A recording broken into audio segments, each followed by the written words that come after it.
नमस्कार, आप देख रहे हैं फ्रंटलाइन 24 और मैं हूं आपके साथ निर्भय किशोर। महाभारत के युद्ध को आपने देखा था, 5 पांडवों ने किस तरीके से कमाल कर दिया था। आज हम रास्ते से गुजर रहे थे, हमें 5 पांडव मिल गए। मैंने 5 पांडव इसलिए कहा क्योंकि महागठबंधन के प्रत्याशी ने नामांकन कर दिया है।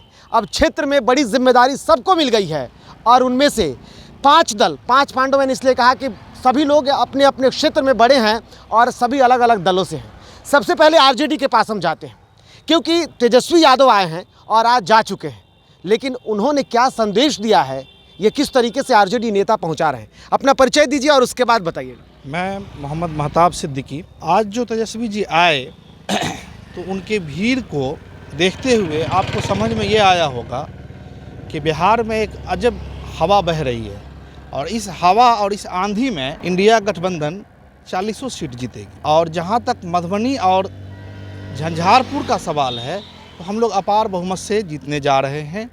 एकजुटता के साथ, जिस तरह आपने कहा 5 पांडव ही नहीं, यहाँ A to Z पांडव सब तैयार है। हमारी पार्टी A to Z की पार्टी है, सभी की बात करती है, शिक्षा की बात करती है, बेरोजगारी की बात करती है, सिंचाई की बात करती है, हॉस्पिटल की बात करती है। आप देख रहे हैं कि 17 महीने के शासनकाल में जिस तरह बेरोजगारी दूर हुई है, उसको देखते हुए युवाओं के अंदर एक जोश आ गया है और वो जोश आपको इस चुनाव में देखने को मिलेगा। सिर्फ युवाओं की बात अगर कर रहे हैं, क्या तेजस्वी ने जो अपनी उपलब्धि 17 महीने की गिनाई है, 17 महीने में 5 लाख रोजगार, युवाओं के भरोसे ही आप उम्मीद कर रहे हैं या पुराने जो मतदाता है वो भी आपके साथ हैं? नहीं, हमारे साथ सारे लोग हैं, युवाएं हैं, महिलाएं हैं, नौजवान हैं, सारे साथी हैं। ऐसा नहीं है कि मैं सिर्फ युवाओं की बात करता हूँ। आप भीड़ को देखे हैं, बिल्कुल 60 बरस के बूढ़े लोगों को इतना जोश था और इतना गर्मजोशी के साथ इतनी तेज़ धूप में इतना इंतज़ार किया है हमारे नेताओं का। उस जोश को देखते हुए आपको भी समझ में आया होगा कि हमारी जीत सुनिश्चित। बिना हाथ कोई साथ नहीं और हाथ ही सब साथ हैं। आपने देश में एजेंडा तय किया, बेरोजगारी।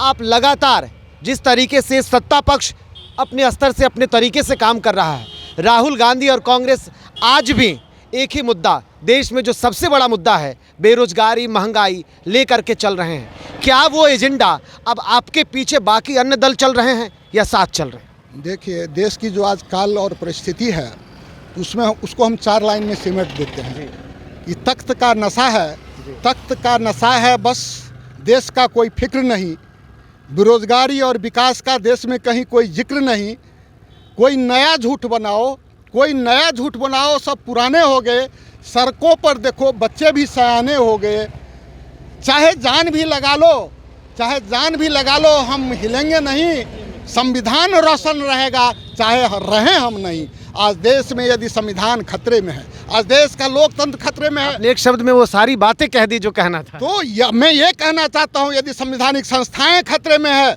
यदि देश के छात्र, नौजवान, युवाओं का भविष्य खतरे में है, तो इस खतरे से, इस संकट से उबरने का उपाय क्या है? इस संकट से उबरने का सिर्फ एक उपाय है कि 4 जून के बाद ये जो तानाशाही फासिस्टवादी सरकार है, 4 जून के बाद उसे लंबी छुट्टी पर भेज देना है। और ये लंबी छुट्टी पे तब जाएगा जब आने वाली जो 7 मई और 20 मई को जो हमारे यहाँ चुनाव है, उसमें हमारे महागठबंधन के जो भी उम्मीदवार हैं उनको हम विजयश्री का मनमाला पहना है। और ये आज देश में आप जान रहे हैं कि महंगाई कहाँ है, महंगाई चरम पे है, बेरोजगारी चरम पे है, भ्रष्टाचार आज जो है, भ्रष्टाचार की बात करने वाली आज गंगोत्री में डुबकी मार करके एक वॉशिंग मशीन में सफाई करके सारे भ्रष्टाचारी को अपने पार्टी में ले रहे हैं। आज इलेक्टोरल बॉन्ड के माध्यम से 12,000 करोड़ से अधिक रुपए बैंक के थ्रू, जो स्विस बैंक से काला धन लाने वाले थे, उन्होंने आज चंद उद्योगपतियों के हजारों हजार काला धन रुपया अपने अकाउंट में जमा करके माने लंबी कितने चुनाव, 5 वर्षीय जो चुनाव होता है, कितना चुनाव लड़ लेगा वो उस इलेक्टोरल बॉन्ड के माध्यम से, उद्योगपतियों के माध्यम से काला धन इकट्ठा कर लिया है।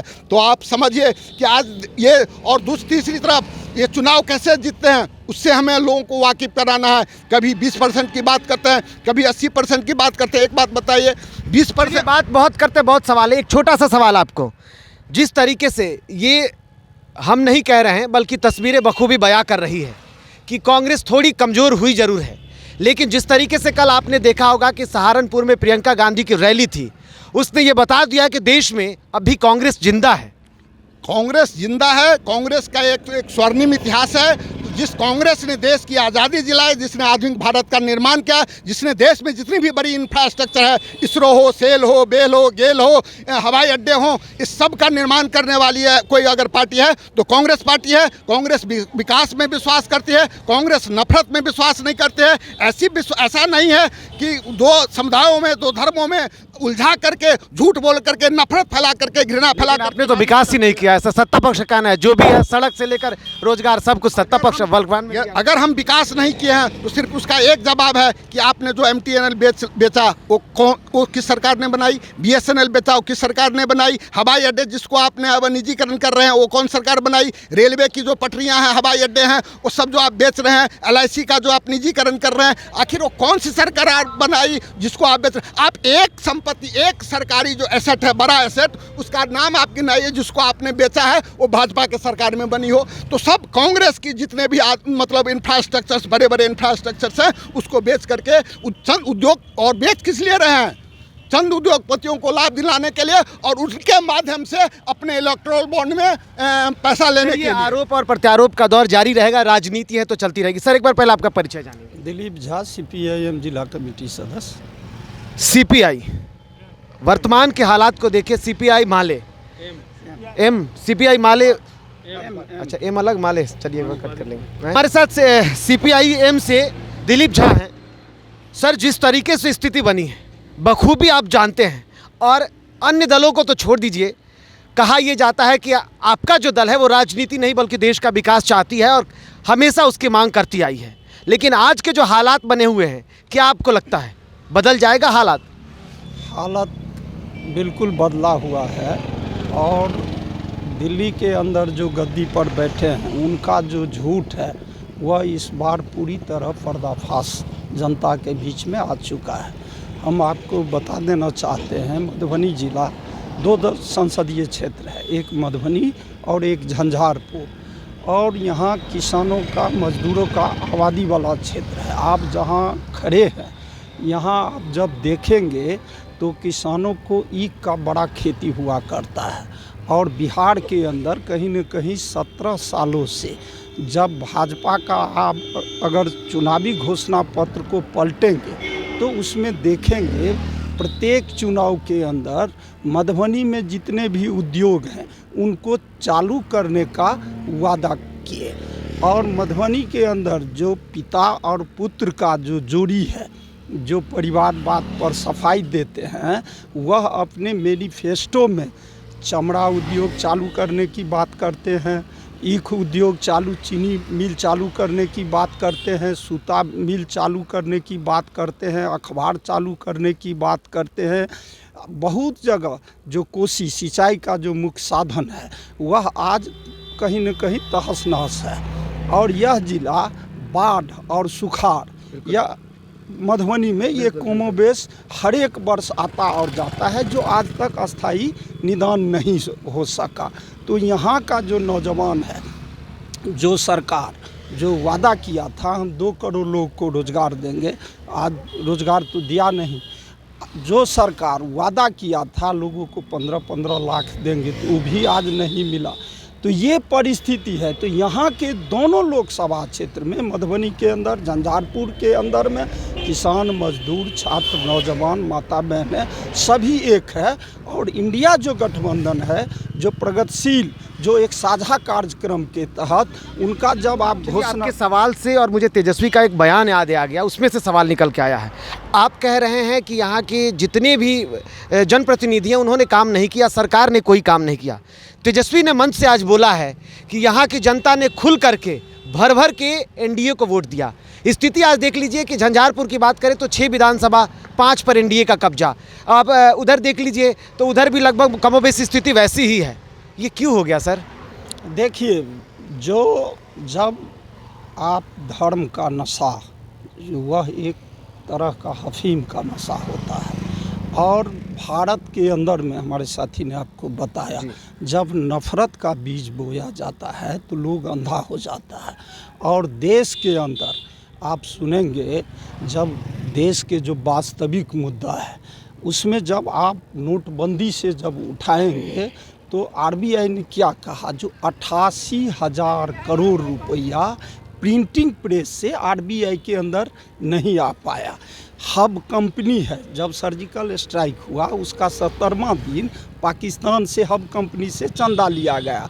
महागठबंधन के शीर्ष नेता एक मछली खाते हैं, तो वह जो गोदी मीडिया है, हम तो धन्यवाद देते हैं सोशल मीडिया आप सबको जो कम से कम सच्चाई दिखाते हैं, तो एक मछली खाने का पूरा इलेक्ट्रॉनिक मीडिया पर दिखाया जाता है, और जबकि वही बीप कंपनी से 250 करोड़ रुपया चंदा उगाही कर लेते हैं, वसूल कर लेते हैं जो चौकीदार थे।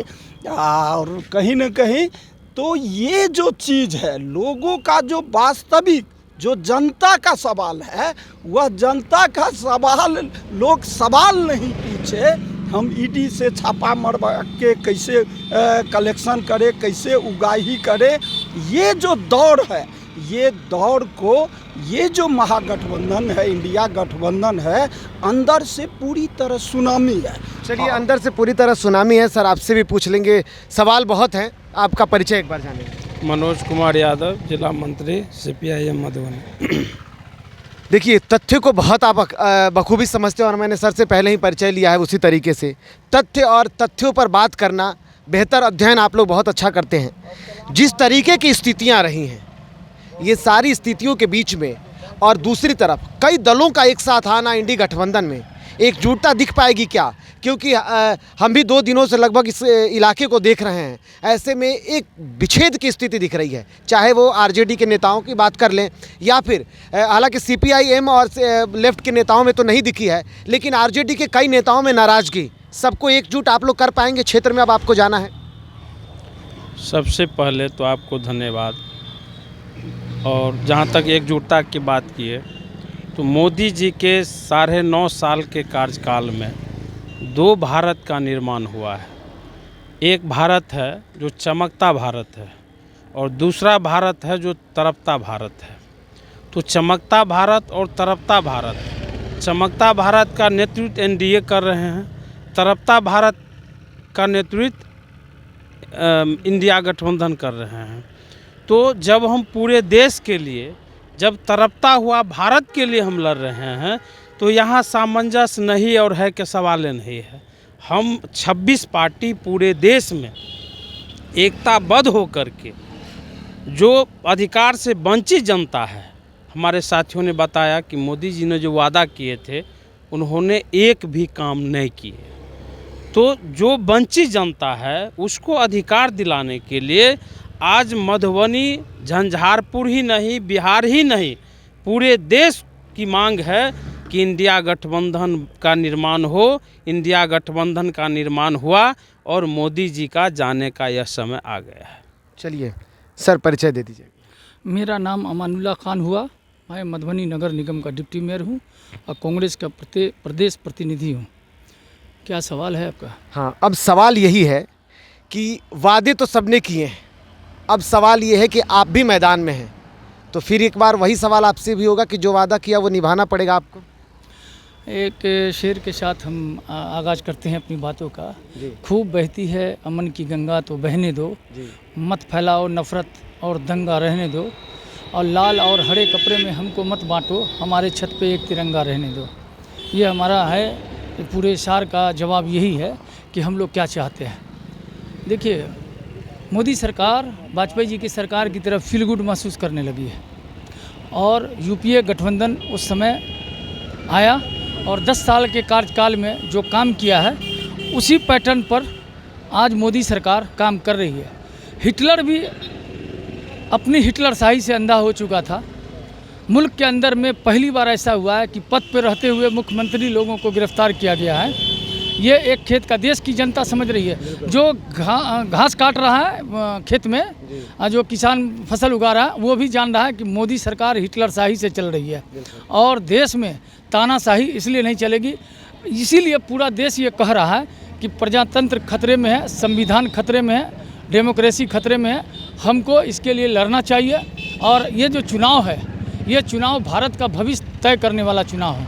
क्योंकि जिस देश के अंदर सियासत में धर्म का प्रवेश हो जाता है, वो देश बिखर जाता है। चलिए आपके पास एक बड़ी जिम्मेदारी है, उसके तहत आपसे सवाल पूछ रहे हैं। देश के सवाल बहुत किए हमने।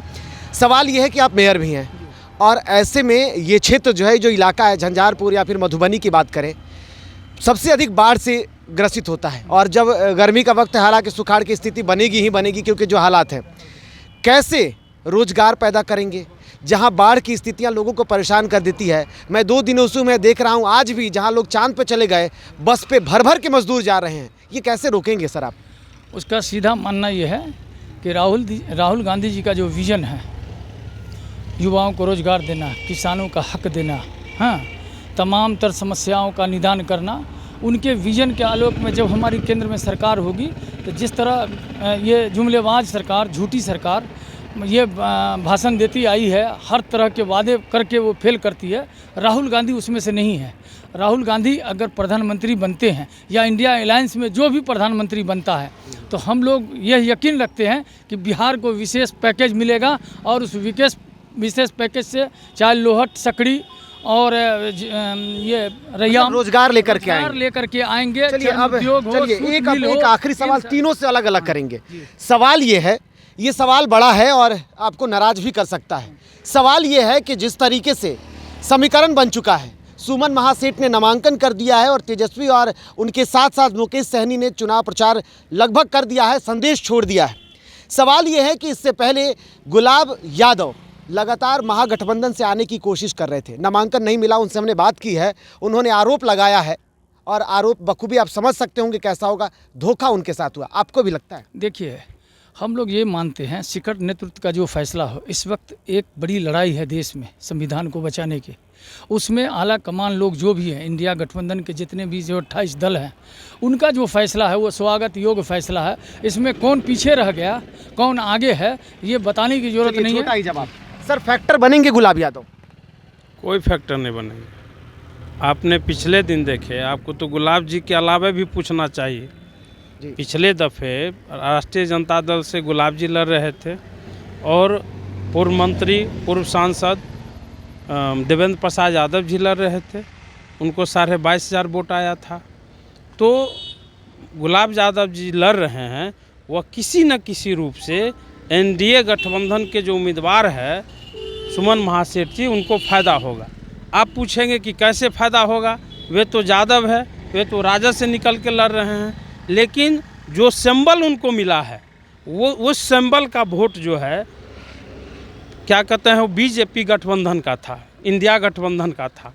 अगर वो लड़ रहे हैं तो वह हम लोग खुशी मना रहे हैं कि अच्छी बात है कि बीएसपी की आपने बात की है सर, आपको रोकेंगे। बीएसपी की बात कर दिया सर ने कहा कि वो बीएसपी जो है वो बीजेपी की कहीं ना कहीं बी टीम है। यूपी में अधिकतर सीटों पर मायावती चुनाव लड़ रही हैं और वो बीजेपी के खिलाफ जा रहा है, ऐसे अब तक के जो आंकड़े और रुझान बाकी अन्य मीडिया की तरफ से आ रहा है। मतलब बीजेपी के खिलाफ मायावती, यहाँ भी वही हालात है या समर्थन में होगा? नहीं, बीजेपी के खिलाफ कहीं भी मायावती नहीं है। आप अगर समीकरण देखेंगे, उनका कैंडिडेट बनाने का जो तौर तरीका है या उनका जो विचार है, विजन है, वो विजन स्पष्ट है कि उनको किसी न ऐसे कैंडिडेट को कैंडिडेट बनाना है हर क्षेत्र से जिससे कि बीजेपी को फायदा हो। वो वोट, महागठबंधन का वोट कैसे कटे, उनकी निगाह उस पे है। उनका निगाह इस पर नहीं है कि बीएसपी का उम्मीदवार जीते। वो अगर होता तो सही सोच होता। लोकतंत्र में चाहे कोई भी दल हो, अपने कैंडिडेट को जिताने का उसको हक है, लेकिन वो अपने कैंडिडेट को जिताने के लिए नहीं, वो अपने भाजपा कैसे जीते और महागठबंधन के उम्मीदवार को कैसे नुकसान हो, ये उनका सोच जो है देश के लिए खतरनाक है। सर आपसे समझेंगे, देवेंद्र प्रसाद यादव, बड़ा नाम, अपने पद से इस्तीफा दे दिया उन्होंने, वो कितने फैक्टर बनेंगे सुमन महासेठ के लिए, कितने मुश्किल बनेंगे? क्योंकि दो अब संकट दिख रहा है। एक तरफ 6 विधानसभा क्षेत्र में 5 एनडीए के विधायक हैं, वो समर्थन करेंगे अपने प्रत्याशी का, और दूसरी तरफ सुमन महासेठ के लिए संघर्ष के 2 कांटे दिख रहे हैं और क्षेत्र में समीकरण भी कहीं ना कहीं उनके खिलाफ जा रहा है। क्या लगता है? देखिए, 2 विचारधाराओं के बीच में लड़ाई है और इसमें कोई फैक्टर देवेंद्र जी हो या अन्य जो भी लोग इस तरह का काम करते हैं, उससे कोई असर, कोई प्रभाव पड़ने वाला न मधुबनी लोकसभा में है, न झंझारपुर लोकसभा में है।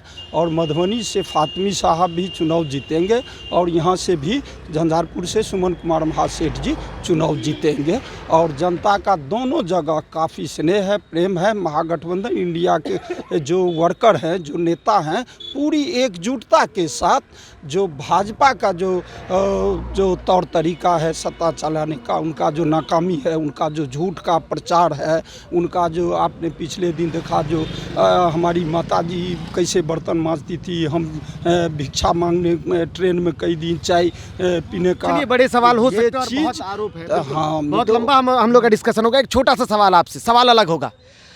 सुमन महासेठ पर आरएसएस के पहले कार्यकर्ता होने का आरोप लग रहा है। हमने उनसे बातचीत किया, उन्होंने सफाई तो दे दी है, लेकिन आपसे समझना चाहेंगे कि किस तरीके से ये आरोप आप खारिज करके उनके साथ खड़े होंगे या नाराजगी थोड़ी मन में होगी? मैं आपके चैनल से ये संदेश देना चाहता हूँ कि आप देख रहे हैं कि कांग्रेस के बड़े बड़े दिग्गज नेता, चाहे वजह जो भी हो, वो बीजेपी में जा रहे हैं और बीजेपी में बड़ी स्वागत होती है उनकी।